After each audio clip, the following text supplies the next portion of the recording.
പാറശാല ഷാരോൺ വധക്കേസ് പ്രതി ഗ്രീഷ്മയോട് ഉദ്യോഗസ്ഥർ ചോദിച്ച പ്രധാന ചോദ്യമായിരുന്നു എന്തിനാണ് ഷാരോണിനെ കൊല്ലാൻ തീരുമാനിച്ചത്. ഗ്രീഷ്മയ്ക്ക് ബിരുദമുണ്ട്, ബിരുദാനന്തര ബിരുദമുണ്ട്, കാര്യങ്ങൾ സ്മാർട്ടായി മനസ്സിലാക്കാൻ കഴിയുന്ന ഒരു പെൺകുട്ടി.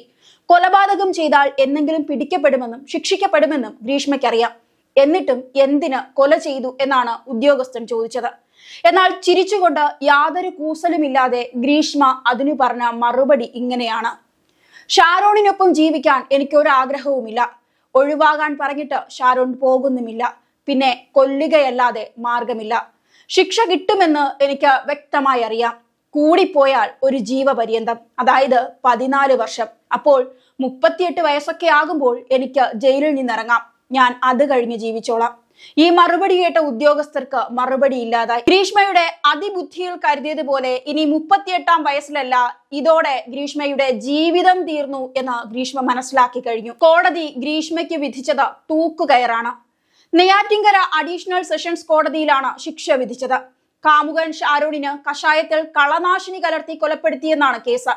2022 ഒക്ടോബർ 14 ഷാരോണിനെ വീട്ടിൽ വിളിച്ചു വരുത്തി ഗ്രീഷ്മ വിഷം കലർത്തിയ കഷായം ഷാരോണിന് നൽകുകയായിരുന്നു.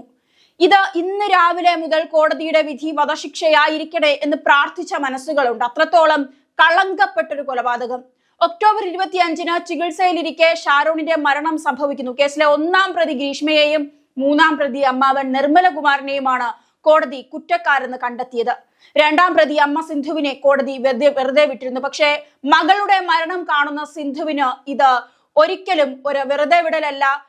ഗ്രീഷ്മയുടെ പിതാവ് ഷാരോണിന്റെ അച്ഛനും അമ്മയും സഹോദരനും എല്ലാം കോടതിയിൽ ഉണ്ടായിരുന്നു. വിധി പ്രസ്താവം ആരംഭിക്കുന്നതിന് മുൻപ് തന്നെ ഇവർ മൂവരെയും ജഡ്ജി കോടതിയിലേക്ക് വിളിച്ചു വരുത്തി. 586 പേജുള്ള കോടതി വിധിയാണ് വായിച്ചത്. വിധി പ്രസ്താവത്തിൽ കോടതി പറഞ്ഞ ചിലത് നമ്മൾ കേട്ടിരിക്കേണ്ടതാണ്. അതിങ്ങനെയാണ്: ആദ്യം തന്നെ കോടതി തുടങ്ങിയത് കേരള പോലീസിന് അഭിനന്ദനങ്ങൾ അറിയിച്ചുകൊണ്ടായിരുന്നു. പോലീസ് അന്വേഷണം അതിൽ സമർത്ഥമായി നടത്തിയെന്നാണ് പറഞ്ഞത്. അന്വേഷണ രീതി മാറിയ കാലത്തിനനുസരിച്ച് പോലീസ് മാറ്റി. സാഹചര്യ തെളിവുകൾ നല്ല രീതിയിൽ ഉപയോഗിക്കുകയും ചെയ്തു. കുറ്റകൃത്യം ചെയ്ത അന്നു മുതൽ തനിക്കെതിരായ തെളിവുകൾ താൻ സ്വയം ചുമന്നു നടക്കുകയായിരുന്നുവെന്ന് പ്രതി അറിഞ്ഞിരുന്നുവെന്നാണ് കോടതി പറഞ്ഞത്. വിവാഹ നിശ്ചയത്തിനു ശേഷം ഷാരോണുമായി പ്രതി ലൈംഗിക ബന്ധത്തിൽ ഏർപ്പെട്ടു എന്നത് തെളിഞ്ഞതായി കോടതി വിധി പ്രസ്താവനയിൽ ആദ്യം തന്നെ വ്യക്തമാക്കി. ബന്ധം അവസാനിപ്പിക്കാൻ തീരുമാനിച്ചാൽ വിഷം നൽകി കൊലപ്പെടുത്തുന്നത് സമൂഹത്തിന് തെറ്റായ സന്ദേശം നൽകുമെന്നും മരണക്കിടക്കയിലും ഷാരോൺ ഗ്രീഷ്മയെ സ്നേഹിച്ചു എന്നുമാണ് കോടതി പറഞ്ഞത്. ഗ്രീഷ്മ ശിക്ഷിക്കപ്പെടാൻ ഷാരോൺ ആഗ്രഹിച്ചിരുന്നില്ല. ഷാരോണിന് പരാതി ഉണ്ടോ ഇല്ലയോ എന്നത് കോടതിക്ക് മുൻപിൽ പ്രസക്തവുമല്ല. അതേസമയം സ്നേഹബന്ധം തുടരുമ്പോഴും ഷാരോണിനെ കൊലപ്പെടുത്താൻ ഗ്രീഷ്മ പലതവണ ശ്രമിച്ചു. ലൈംഗിക ബന്ധത്തിൽ ഏർപ്പെടാമെന്ന് പറഞ്ഞാണ് ഷാരോണിനെ വിളിച്ചു വരുത്തിയത്.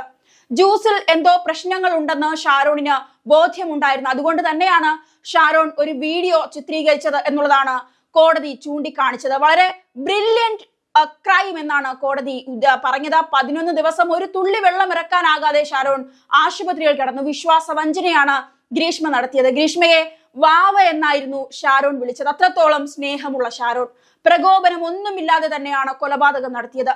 ഗ്രീഷ്മയെ ഷാരോൺ മർദ്ദിച്ചതിന് തെളിവില്ലെന്നും കോടതി.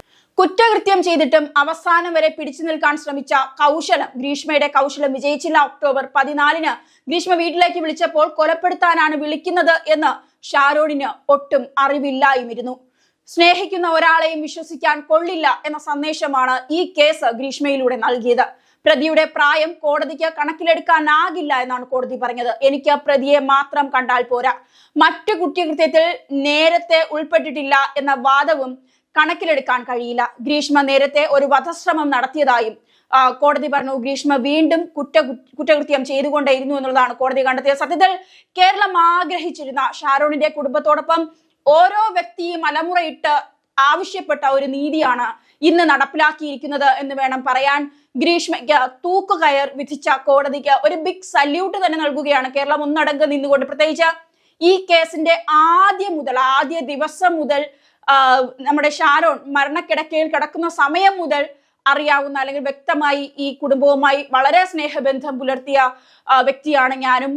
ഒരുപാട് ദിവസം അവിടെ തന്നെ തങ്ങി റിപ്പോർട്ട് ചെയ്യേണ്ട സാഹചര്യങ്ങൾ പോലും ഉണ്ടായിരുന്നു. എന്തായാലും കുടുംബത്തോടൊപ്പം ഗ്രീഷ്മയ്ക്ക് ഈ ഒരു തൂക്കുകയർ വാങ്ങിച്ചു കൊടുത്തതിൽ പോലീസ് ഉദ്യോഗസ്ഥർ മാത്രമല്ല നിരവധി മാധ്യമപ്രവർത്തകർ, അതോടൊപ്പം തന്നെ ഈ ഏറ്റവും ആദ്യം തന്നെ ഇതിന്റെ കള്ളി വെളിച്ചത്ത് കൊണ്ടുവന്ന ഷാരോണിന്റെ സഹോദരൻ, ഈ കുടുംബം എല്ലാം സഹിച്ചും പോരാടാൻ തീരുമാനിച്ച ഈ കുടുംബം എല്ലാവരും ഇതിൽ വലിയ ഭാഗവാക്കാണ്. അതോടൊപ്പം തന്നെ ഇത് വ്യക്തമായ സാഹചര്യ തെളിവുകൾ മാത്രം വച്ചുകൊണ്ട് വിധി നിർണയത്തിൽ പൂർവാധികം നീതി കൊടുത്ത നീതിപീഠത്തിനും എല്ലാ തരത്തിലുമുള്ള സല്യൂട്ട് തന്നെയാണ് ഓരോ വ്യക്തികളും നൽകുന്നത്.